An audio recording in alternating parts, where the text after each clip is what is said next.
ಎಲ್ಲಾ ಹಾನಿಯಿಂದ ಕೂದಲನ್ನು ರಕ್ಷಿಸುತ್ತೆ. ಬರೀ Amrit noni reach root premium hair oil.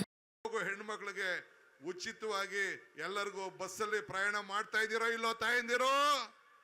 ಫ್ರೀಯಾಗಿ ಹೋಯ್ತಾ ಇದ್ದೀರೋ? ಎಲ್ಲ ಹೆಣ್ಮಕ್ಳು ಕೈ ಇರ್ತಾರೆ. ನೀವೇನು ಓಡ್ತಾ ಇಲ್ವಾ? ನೀವ್ಯಾರು? ನಿಮ್ಗೆ ಯಾರು ಬಿಡಿ, ಯಾರನ್ನು ಸೇರಿಸೋದಿಲ್ಲ ನಿಮ್ಗೆ. ನೀವೆಲ್ಲ ಬಿಲ್ ಕೊಡ್ಬೇಕು. ಒಟ್ಟೊಳಗೆ ನಿಮ್ಮ ಮನೆಗೆ ದುಡ್ಡು ಉಳಿತಾ ಇದೆಯಾ ಇಲ್ವಾ? ನಡೀತಾ ಇದೆಯಾ ಇಲ್ವಾ? 5 ಗ್ಯಾರಂಟಿ ನುಡ್ದಂಗೆ ಬಸವಣ್ಣನ ನಾಡಿನಲ್ಲಿ ಹುಟ್ಟಿ ಬಸವಣ್ಣನ ನಾಡು. ಇವತ್ತು ಬಸವಣ್ಣನ ಮುಖ್ಯಮಂತ್ರಿ ಸಿದ್ದರಾಮಯ್ಯನವರು ಸರ್ಕಾರ ಇವತ್ತು ಏನು ಹೇಳಿದೆ? ಒಬ್ಬ ಸಾಂಸ್ಕೃತಿಕ ನಾಯಕ ಅಂತ ಹೇಳಿದೆ. ಯಾಕೆ ಯಡಿಯೂರಪ್ಪನ ಕೈಲಿ ಮಾಡಕ್ಕಾಗ್ಲಿಲ್ವಾ? ಜಗದೀಶ್ ಶೆಟ್ಟರ್ ಕೈಲಿ ಮಾಡಕ್ಕಾಗ್ಲಿಲ್ವಾ?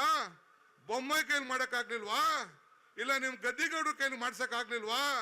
ಯಾರು ಮಾಡಿದ? ಇದು ಸಿದ್ದರಾಮಯ್ಯನ ನೇತೃತ್ವದ ಈ ಕಾಂಗ್ರೆಸ್ ಸರ್ಕಾರ ಮಾತ್ರ ಇಂಥ ಒಂದು ಬಸವಣ್ಣಂಗೆ ಗೌರವ ಕೊಡುವಂತ ಕೆಲಸವನ್ನ ಇವತ್ತು ನಾವು ಮಾಡ್ಕೊಂಡು ನಾವು ಬಂದಿದ್ದೇವೆ.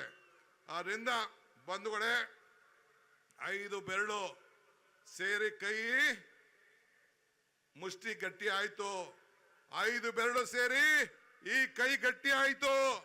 5 ಕೆಟ್ಟು ಏನಾಯ್ತು? ಕಮಲ ಮುದ್ರು ಹೋಯ್ತು. ಪಾಪ ತೆನೆ ಎತ್ತ ಮಹಿಳೆ ಏನಾದ್ಲು? ಅಯ್ಯೋ, ನನಗೆ ಹೇಳಿದ್ರೆ ನಾಳೆ ನಾಚಿಕೆ ಆಯ್ತದೆ. ಉಜ್ವಲಾಗ ನಮ್ಮ ಬಿಜೆಪಿ ಅವ್ರು ಹೇಳ್ತಾ ಇದ್ರು ನಾವು ಉಜ್ವಲ ಗ್ಯಾರಂಟಿ ಕೊಡ್ತೀವಿ ಅಂತ. ಈಗ ನೋಡ್ತಾ ಇದ್ರಲ್ಲ, ಪ್ರಜ್ವಲ್ ಗ್ಯಾರಂಟಿ ಕೊಟ್ಬಿಟ್ಟು ಅವ್ರೀಗ. ನಾನು ಅದ್ರ ಬಗ್ಗೆ ಮಾತಾಡಕ್ ಹೋಗಲ್ಲ. ಮಾತಾಡೋ ಬಗ್ಗೆ ಏನೇನು ಹೇಳ್ತಾರೆ ಬೇರೆ ಟೈಮಲ್ಲಿ ನಾನು ಮಾತಾಡ್ತೀನಿ. ಇವತ್ತು ಈಗ ರಾಹುಲ್ ಗಾಂಧಿ ಸಾಹೇಬರು ಬಂದಿದ್ರು ಶಿವಮೊಗ್ಗದಲ್ಲಿ. ಅನೇಕ ವಿಚಾರಗಳನ್ನ ಇವತ್ತು ಅವರೆಲ್ಲ ಕೂಡ ಇವತ್ತು ಹೇಳಿದ್ದಾರೆ. ಇವತ್ತು ಬಾಗಲಕೋಟೆ ಇತಿಹಾಸ ಇದೆ. ಇಮ್ಮಡಿ ಪುಲಕೇಶಿ ಆಳಿದಂತ ಇದೊಂದು ಪುಣ್ಯ ಭೂಮಿ. ಈ ಜಿಲ್ಲೆಯಲ್ಲಿ ತಂದೆ ಆದಂತ ಒಂದು ದೊಡ್ಡ ಇತಿಹಾಸ ಇದೆ. ಇವತ್ತು ನೀವೆಲ್ಲ ಸೇರಿ ನಮ್ಮ ಬಾದಾಮಿ, ಪಟ್ಟದಕಲ್ಲು ಎಂತ ಪವಿತ್ರವಾದಂತ ಜಾಗ. ಈ ಜಿಲ್ಲೆಯಲ್ಲಿ ಗೌರವ ಸ್ವಾಭಿಮಾನ ಉಳಿಸ್ಬೇಕು. ನನಗೆ ನಂಬಿಕೆ ಇದೆ. ನಮ್ಮ ಹೆಣ್ಣುಮಗಳು ಸವಿತಾ ಪಾಟೀಲ್ ರವರು ನಿಮ್ಮ ಧ್ವನಿಯಾಗಿ ಬಾಗಲಕೋಟೆ ಗೌರವ ಸ್ವಾಭಿಮಾನವನ್ನು ಉಳಿಸ್ತಾರೆ.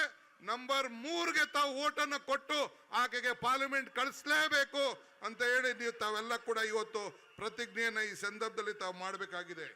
ನಿಮ್ಗೆ ವಿಶ್ವಾಸ ಇರಲಿ. ಕಾಂಗ್ರೆಸ್ ಪಕ್ಷಕ್ಕೂ ಕೂಡ ಹೆಣ್ಮಕ್ಳ ಬಗ್ಗೆ ವಿಶ್ವಾಸ ಇದೆ. ಅದಕ್ಕೆ ಹೆಣ್ಮಕ್ಳಿಗೆ ಇಷ್ಟು ದೊಡ್ಡ ಯೋಜನೆಗಳನ್ನ ನಾವು ಈ ಸಂದರ್ಭದಲ್ಲಿ ನಾವು ಕೊಟ್ಟಿದ್ದೇವೆ.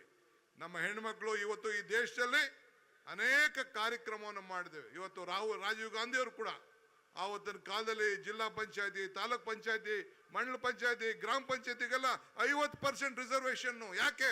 ಹೆಣ್ಮಕ್ಳನ್ನ ತಯಾರು ಮಾಡಬೇಕು ಅಂತ. ಇವತ್ತು ಲೋಕಸಭೆಯಲ್ಲೂ ಕೂಡ ಸೋನಿಯಾ ಗಾಂಧಿ ಅವರೇ ಮೊದಲು ರಿಸರ್ವೇಶನ್ ಅನ್ನ ಇವತ್ತು ಹೆಣ್ಮಕ್ಳಿಗೆ ಕೊಡಬೇಕು ಅಂತ ಮಾಡಿದ್ರು. ಯಾಕೆಂದ್ರೆ ಹೆಣ್ಮಕ್ಳನ್ನ ಇವತ್ತು ನಾವು ಶಕ್ತಿ, ಆರ್ಥಿಕವಾದಂತ ಶಕ್ತಿ ಕೊಡಬೇಕು, ಸಾಮಾಜಿಕವಾದಂತ ಶಕ್ತಿ ಕೊಡಬೇಕು ಅನ್ನೋ ದೃಷ್ಟಿಯಿಂದ. ಆದ್ರಿಂದ ಇವತ್ತು ಬಿಜೆಪಿ ನಾಯಕರುಗಳು ಭಾವನೆ ಮೇಲೆ ಹೊರಟಿದ್ದಾರೆ. ನಮ್ದು ಭಾವನೆ ಇಲ್ಲ, ನಾವು ಬದುಕು. ನಿಮ್ಮ ಹೊಟ್ಟೆ ಪಾಡು, ಹೊಟ್ಟೆ ತುಂಬಬೇಕು. ಅವರು ಏನಾದ್ರು ದೇವಸ್ಥಾನ, ಧರ್ಮ. ನಾನು ಹೇಳ್ತಾ ಇದ್ದೀನಿ, ಧರ್ಮದಲ್ಲಿ ರಾಜಕಾರಣ ಇರಬಾರದು, ರಾಜಕಾರಣದಲ್ಲಿ ಧರ್ಮ ಇರಬೇಕು.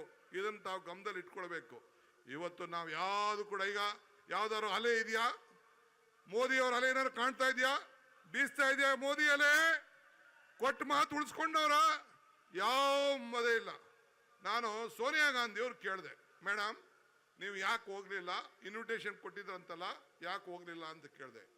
ಅವ್ರು ಹೇಳಿದ್ರು, ನನ್ನ ಜೀವನದಲ್ಲಿ ನಾನು ಮಾತ್ರವಲ್ಲ, ನನ್ನ ಕೂದಲು ಕೂಡ ಆಗಿರ್ಬೇಕು ಸ್ಟ್ರಾಂಗ್ ಅಂಡ್ ಸ್ಟೈಲಿಶ್.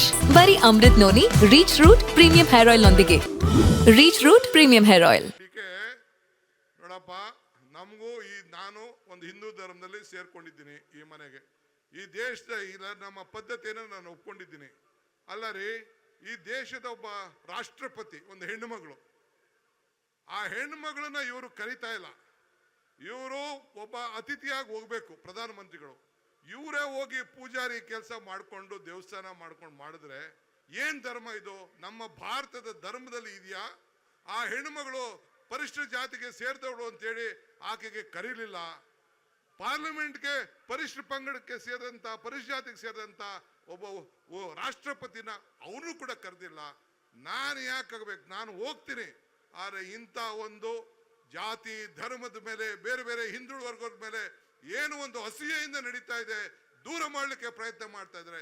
ಇದಕ್ಕೆ ನಾನು ಖರ್ಗೆ ಅವರಿಬ್ಬರು ಕೂಡ ಭಾಗಿಯಾಗಲಿಕ್ಕೆ ತಯಾರಿಲ್ಲ ಅಂತೇಳಿ ಶ್ರೀಮತಿ ಸೋನಿಯಾ ಗಾಂಧಿ ಅವ್ರು ನನ್ನ ಹತ್ರ ಹೇಳಿದ್ರು. ಹಂಗೆ ಇವತ್ತು ನಾವು ಸರ್ವರಿಗೂ ಸಮಪಾಳು, ಜಾತಿ ಇಲ್ಲ, ಧರ್ಮ ಇಲ್ಲ.